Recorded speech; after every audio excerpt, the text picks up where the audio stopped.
jaa ngeen jëf mbokki téléspectateurs yi ñuy bàyyi xel fii si Jokko TV ñoo ngi am mbégte ak contentement saa su ne ngeen di ànd ak ñun si suñuy programme tey nag dañu seet si ndaanaan koo xam ni Sénégal yi yëpp xàmme nañ ko kookoy kan Mass borom Walfadjri Mass borom li si dëkk bi Mass borom ànd sàmm jikko yi Cheikh bi mel maa ngi lay fay doom day di nuyu si waa Jokko di leen sargal ci tur bi am solo la jokkoo comme ñuy jokkalante pour Sénégal am njëriñ jërëjëf. Mass en tant que ki nga xamante ni moom moo chargé communication bu ànd sàmm jikko yi ànd sàmm jikko yi lan mooy seen objectif ak fondement bi. waaw xam nga ànd sàmm jikko yi c'est une grande organisation mouvement bu mag la bu rëy la bu nekk dans les 45 départements du Sénégal kon ànd sàmm jikko yi du lu ndaw ba pare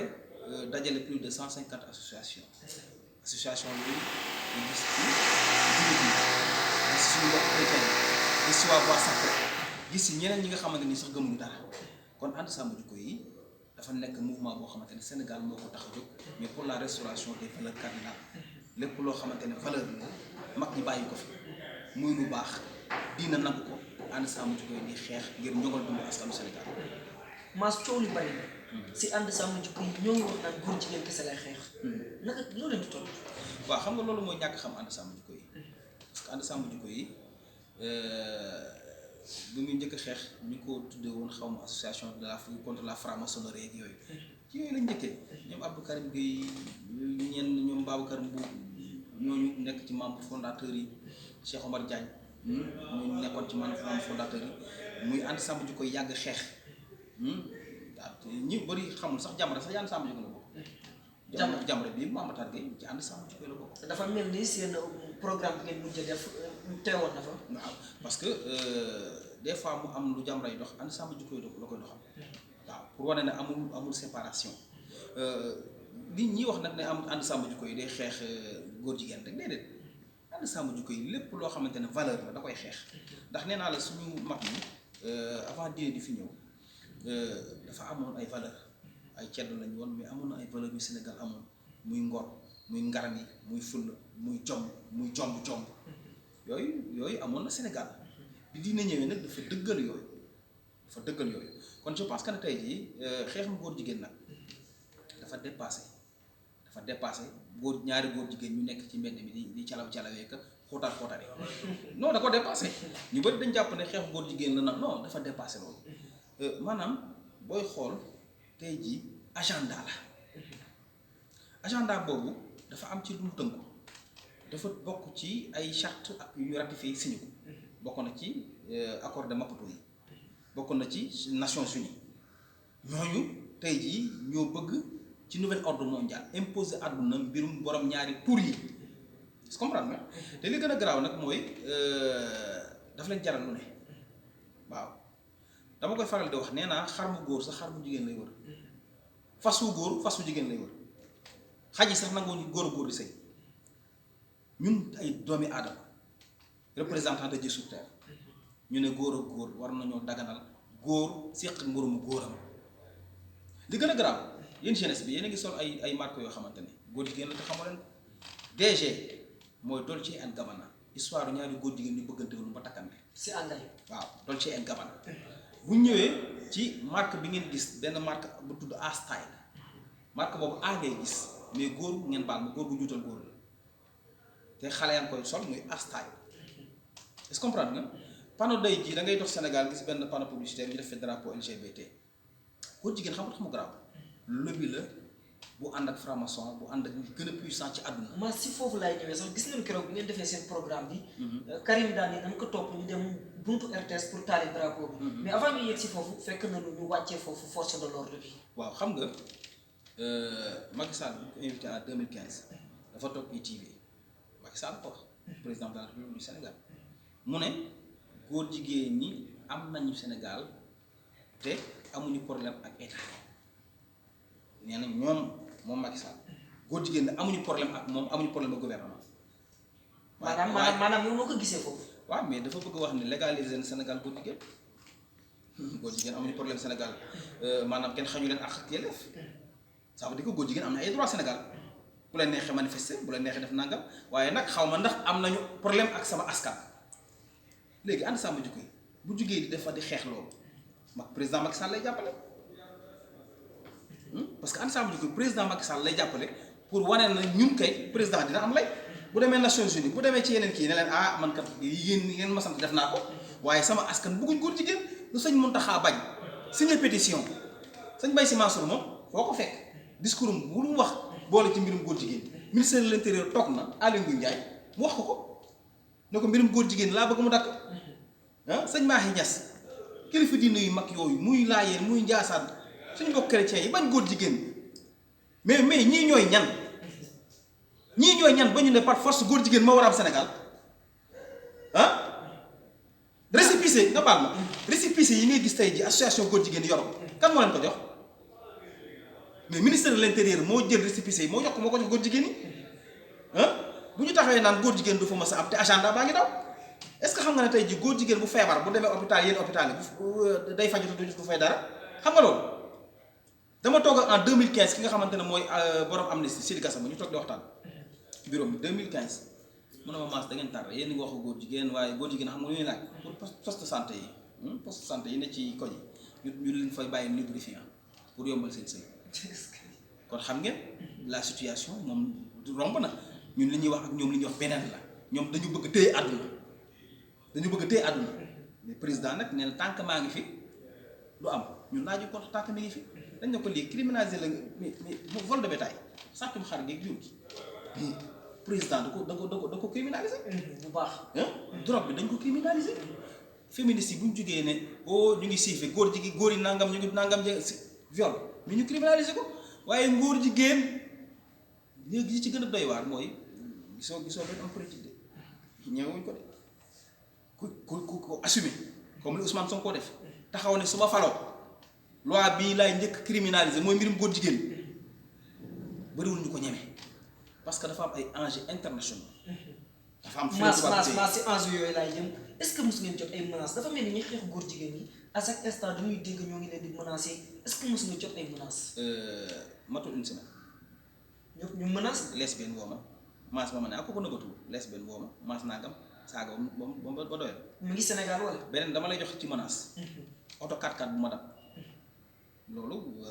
sa Jamra dafa ci sorti ma jógee entraînement mu tax ma xam nañ fi ma dëkk xam nañ may kan man xam naa leen liste bi Mame Matar Gueye yor naa ko est-ce que comprendre nga xam nañ bu baax ak seen mouvement boobu ñu tuddee noo ko bëggee ku ñu bëgg duma mouvement noo ko bëggee ñoo koy duma di ay ponkal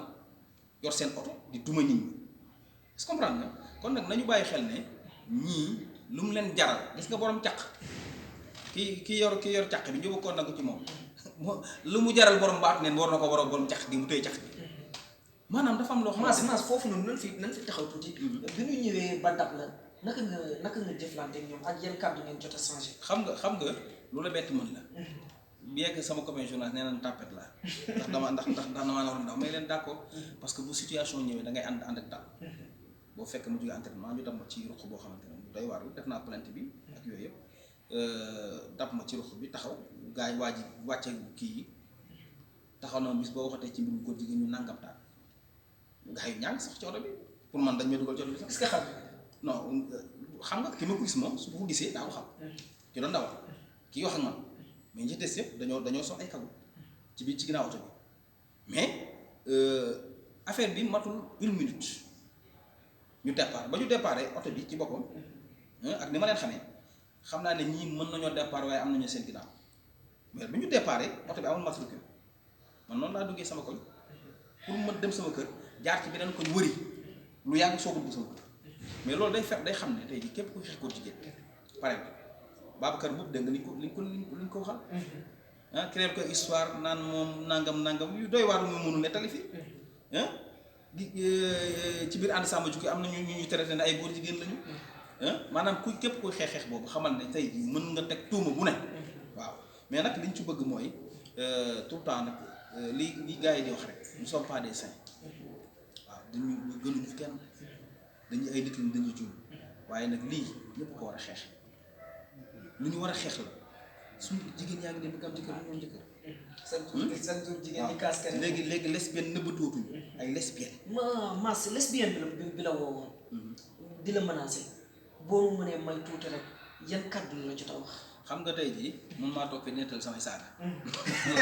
loolu moom mënuma ko moom waaye daal wax ju ñaaw ju ne dana la ko wax léegi nag boo dee tàppet wala nga ragal da ngay daal di reculer waaye bu ñu xamee ne am na ñu ne sa ginnaaw bu ñu xamee ne am nga loo xam dañ lay may jàmm te aussi dama ci profité def appel bi may lancé mooy ñi nga xamante ne tey jii am nañ natt nekk ay góor jigéen wala ay lesbiennes di suñuy sœur di suñuy frère appel ma leen di lancé mooy ñun tëjuñ suñu bunt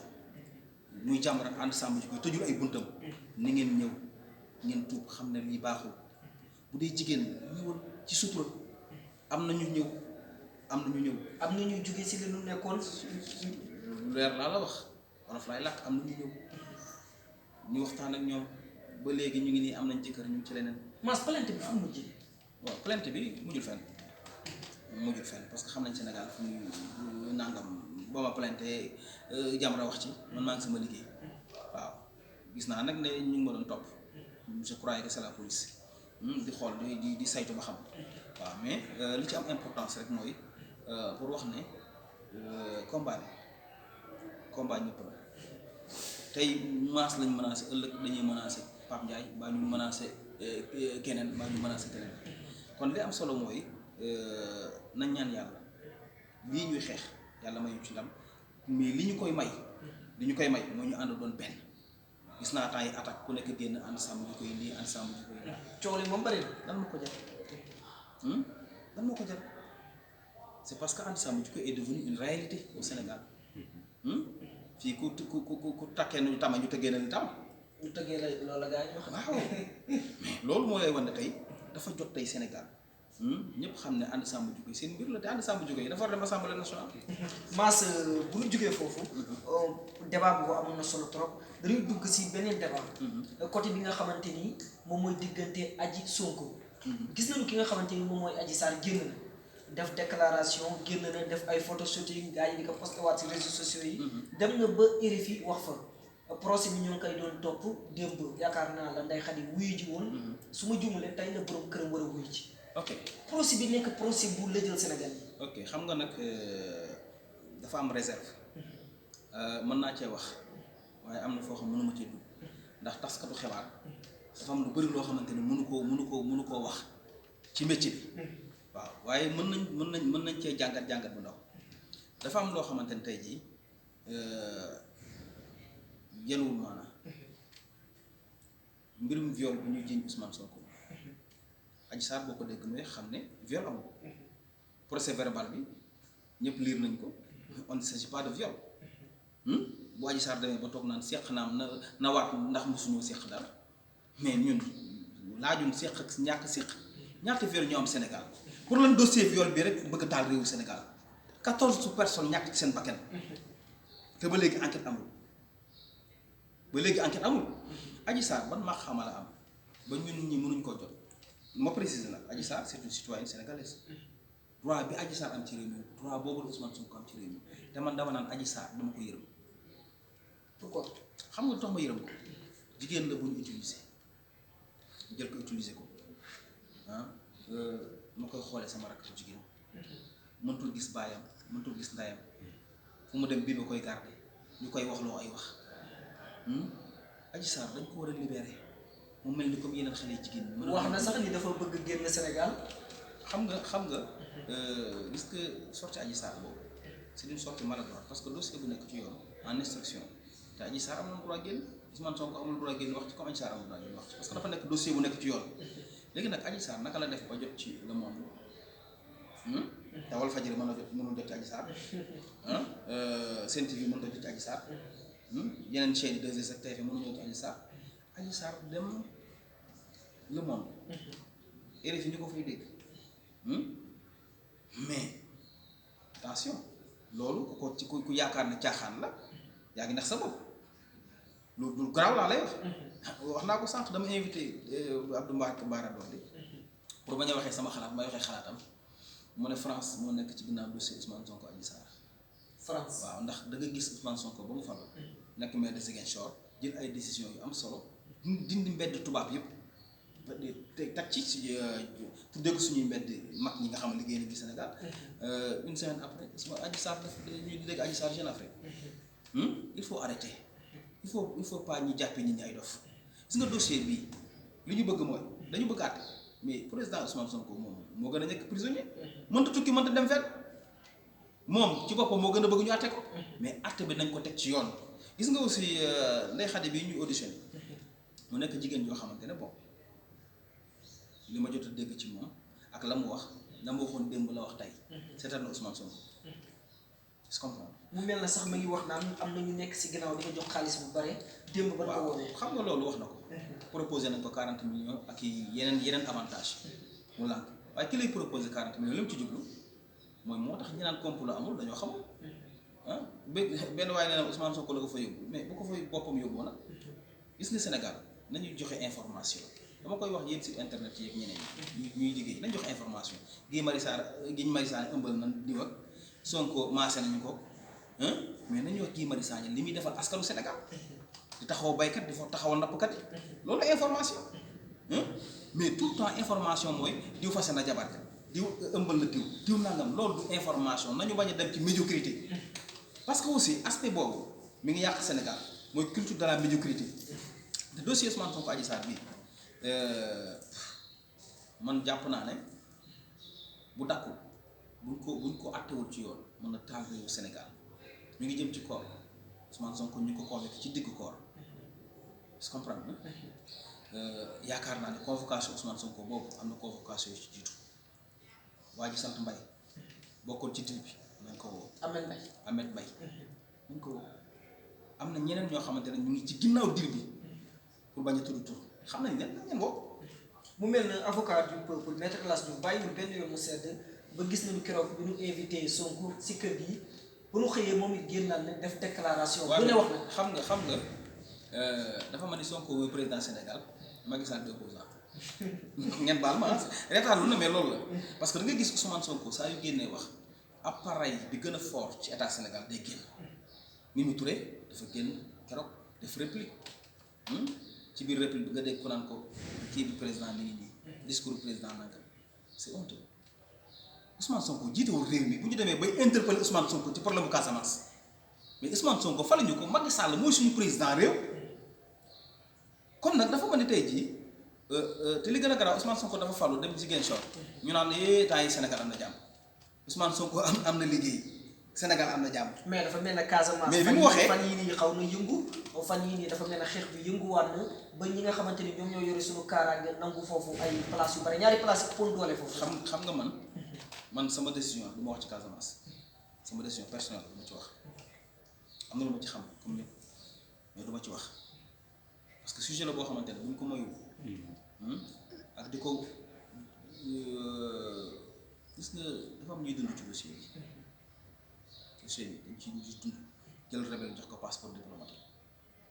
on négocie pas avec la rébellion dañ koy dindi mu jeex tax kenn di négocier négociation nag boo ko déggee am na lu ci lekk liñ ci xam ba dina nag mais vraiment man je préfère pas du ko xuus ci Casamance bi daal li may ñaan mooy jàmm am fa mu jeex waaw. Massa xam naa ne dañuy nekk si jeexalu émission bi du ma jeexal te du ma dugg li nga xamante ni moom mooy li si dëkk bi. li si dëkk bi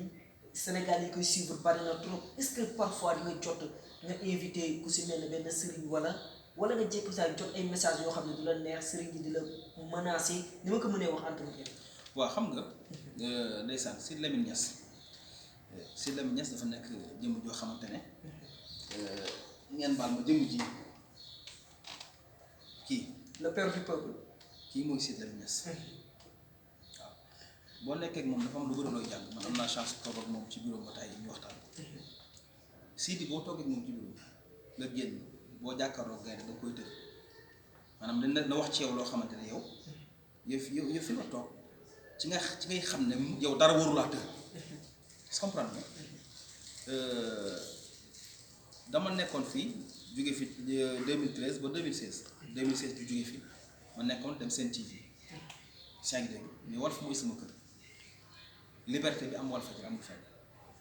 waaw kenn du la conditionné mbir liggéey bi nag danga koy teg ci yoon ma ñëw ñu jox ko am confiance ci man jox ma émission bi ci dëkk bi ma jël ci dëkk bi yàlla def ci sutur ndax comme que am fi kat ak naaraan am ku yàlla dimbali fi ne Sénégalais yi bëgg émission bi lool xam nga lu tax c'est parce que damay xool tout le temps li soxal Sénégalais ñu indi ko ci plateau bi waaw du n'importe quel invité la ñu mën a jël teg ko ci plateau bi day waxtaanee xam-xam da ngay xool ñi xam-xam bi soxal ñi ci am xam ñi ci màcc ñu invité leen ci plateau da ngay xool li askan wi jàmbat nga jël thème yooyu di ko utiliser moo tax li ci dëkk bi dem ba nekk seen foo xamante ne aussi émission boo xamante ne Sénégalais yi dañ ko bëggal seen bopp aussi di ko topp ci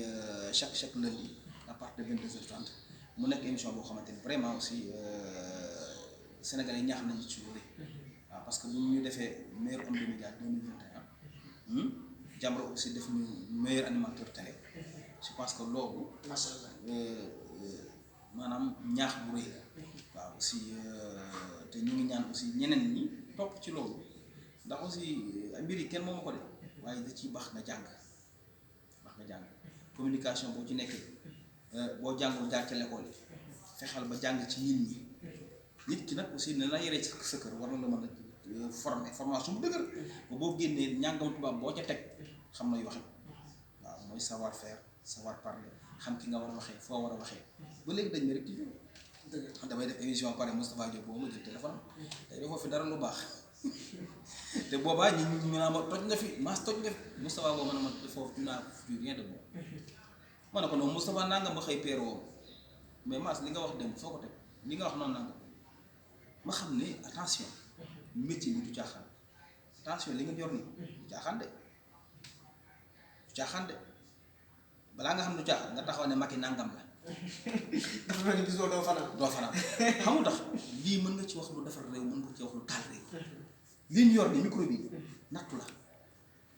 yàlla moo ñu ko nattoo ëpp ñu xam-xam ñuy jàkkaarloo kon nag li ci am solo mooy nañu xam li ñuy wax te wax ca ba mu jotee te bu ñuy wax du lépp lu ñu xam war nañ ko wax attention métier bi nañu bàyyi lépp lu ñu xam ñu wax ko lépp la ñu war a wax nañu suuraalante journalisme site internet bu taxaw rek foo toog loo xam ci nit wax ko loo xam ci nit weer ko Yonent bi sallallahu alayhi wasallam ne nit ki boo ko xamalee lu bon ayibam nëbbal ko jëlal yu baax yi wax ko bu yàggee mu defaru mais Sénégal fi mu toll nii kenn xamul lan la ay weerante filmer nit ñi di teg enregistré nit teg ko ci télé nga baal ma comme li Tange def vraiment am na lu ñoom dañuy rusloo métier bi Tange li mu def kenn xamul lan jël ay kii copie collé vraiment bëgguma sax di wax ci moom waaye am na yoo xamante ne du yëfu gor média moomul loolu média dafa war defar vraiment maa ngi lay jaajëfal. Mass tey jii boo doon lancer sa dernier message ban message lay doon. waaw message bay lancer rek mooy Sénégal ñu xam fi ñu doon ndax ñun dafa am li fi mag ñu bàyyi waaw mag ñi liñ fi bàyyi mooy yàlla nga nit bu leneen nag mag ñi sëriñ si ñuy wax nii waxuñu wanuñu marche Barça Real wanuñu concert waali wooyu ñu liñ fi wane mooy Yonent bi sallallahu alayhi wasallam alxuraan sunna loolu lañ fi wane ku def li neen defoo li mag ñi def est-ce que comprendre nga yàlla nag daf ñu wàcc bàyyi xel moom ba mu ñu ko joxee ci la wàcce moom waaw nañu na ndaw ñi fonk mag ñi fonk seeni waajur mag ñi yërëm ko ne réew mi ñuy suturaalante parce que pour man loolu am solo wax ji nag bu amee lu ci dëgg ñu ngi jéggalu ndax ay nit ay jàmm lañu matuñu bu amee lu ci jub nag sunu borom la ñu ngi sant aussi waa Jokko TV bu baax a baax di rafetlu seen liggéey di ñaan aussi yàlla def leen ngeen dem ba doon site bu incontournable ci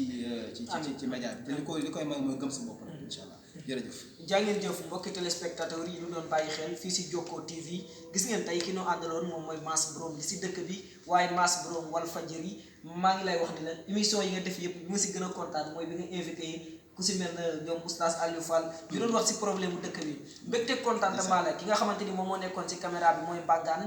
ànd ak ki nga xamante ni moom mooy Youssou si assistance technique bi man Abdou Aziz Der maa leen nekkoon si micro bi di leen jox dig daje ba beneen yoon incha allah Mass merci waay